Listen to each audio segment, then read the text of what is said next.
Hello, welcome to another racket review. I'm Tennisrally, and today I will be reviewing the new Babolat Pure Drive 2021 edition. So this racket is the most powerful racket in the Babolat racket line. It is endorsed by Fabio Fognini and it's probably one of the most used rackets worldwide.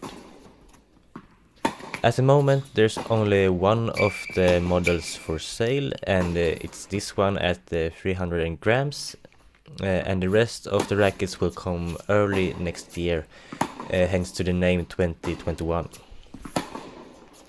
So the new stuff with this racket is that they have updated it with their HDR system that is supposed to increase torsional stability to provide even more power.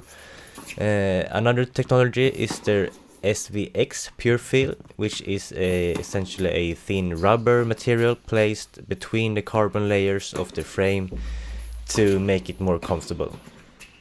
Same as always, we got the FSI power technology. All Babolat rackets have that, I think. What they do is that they space out the strings, making it more open and therefore generating more power and more spin than your average racket.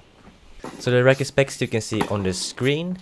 It does have a 100 square inch head size, 27 inches length, weight unstrung 300 grams as I said earlier. Balance point is 320 millimeters, 320 swing weight strung.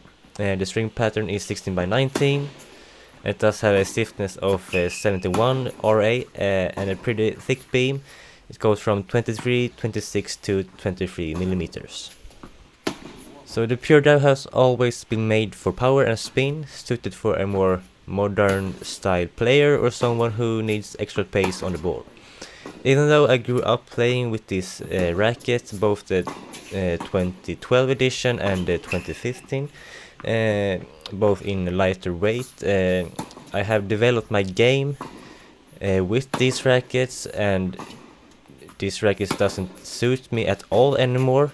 It's a great frame for someone who does need more power and free spin, like a kid or a beginner that just plays for fun. But if you do got a full swing, this will give way too much power in my opinion, unless you manage to hit some crazy spin on it, which many people do, but for me it was way too much power to handle. But I managed to play with the racket, but it still felt uncomfortable, not only due to the high stiffness rating, but knowing the ball could just fly long whenever I didn't generate enough topspin. Otherwise it played pretty great, and I was hitting a lot of fun rallies and had a lot of fun sometimes to just rocket the ball to the other side with all that power. Serves worked good. I suggest hitting slice serves or kick serves, since the ball could tend to fly long sometimes when hitting it more flat. Volleys were really nice actually, because with all this power and mass I could really hit some deep shots that were almost near impossible to return. It just had a nice pop to it, and I could feel that I can just place it wherever I wanted. The racket does have a higher launch angle, so keep that in mind. I didn't feel comfortable with the ball flying so high over the net and then dipping inside the court. But if this isn't something you worry about, then just ignore this. But for me it felt uncomfortable. And I did not feel that I could flatten out my shots really like I usually do and drive through the ball.